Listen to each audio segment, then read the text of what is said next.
Hi, Keller Williams, Las Vegas. Paul Benedict here. I'm always happy to be able to present these numbers to you and help you in your business. Not there in person, obviously. I'm in the middle of nowhere, Idaho, on my sister's alfalfa farm, whatever that is. They also have cows here. Bridget, thank you for covering for me this month. All right, let's get started with some numbers. All right, we have a graph here. This is our Las Vegas median home price for single-family detached houses. So check out our price peak this year for single-family detached house sales. 237 was the median price in July, down to 235 in August, 235 in September, down another 1,000 to 234 in October.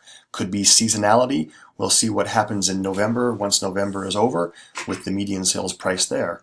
No, it does not mean that any bubbles have popped or any economic catastrophes happening. It's typical seasonality. We're still doing very well. It's still a seller's market. The days on market is still very low and properties are still flying off the market. So you can see back in time, the previous year, June, July, August, September, October, November, kind of a little dip in December. Again, holidays, seasonality, and then back up again. I'll email this to everyone so we have it.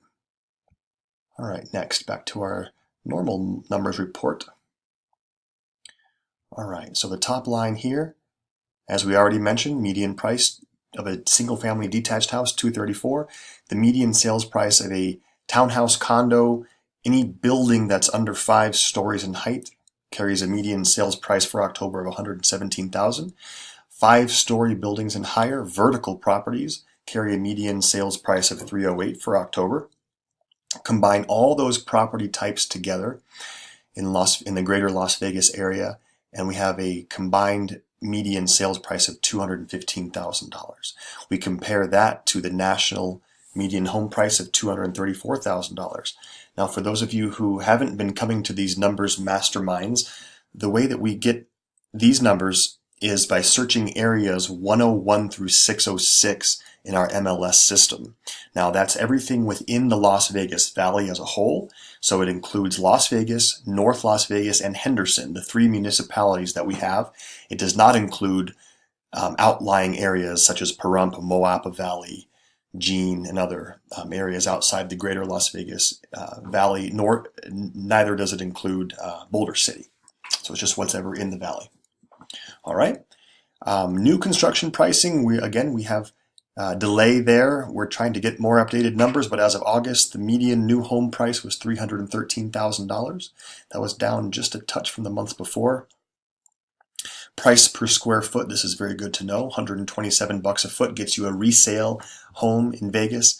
Compared that to the new home price per square foot of $150,000.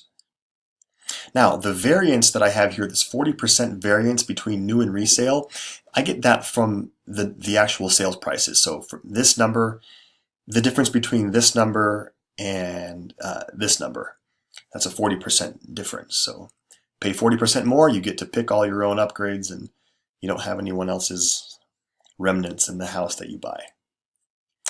All right, moving along, let's talk about closings. So last month in October, 2,546 properties closed, down a little bit from September, down a little bit from August.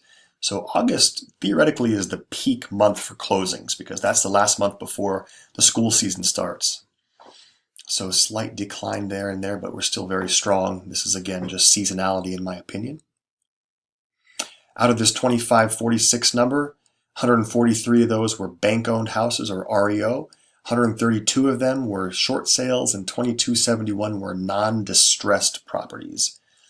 And you see the percentages here, here, and here as well. 21% of all sales were cash. And we've been talking about this in our previous mastermind groups that the majority of these cash sales are investors, but not all. We were coming up with the number sort of around 60 to 70% of the cash purchases are investors. 40 to 50%, 30 to 40 to 50% are owner-occupant cash buyers. That's just our estimate. Of course, it's up for discussion. Sales price to list price ratio. Very good thing to note. 99% were holding stable. Houses in Vegas are selling for 99% of their asking price. It's very good for sellers to know, even better for your buyers to know when they want to make low ball offers.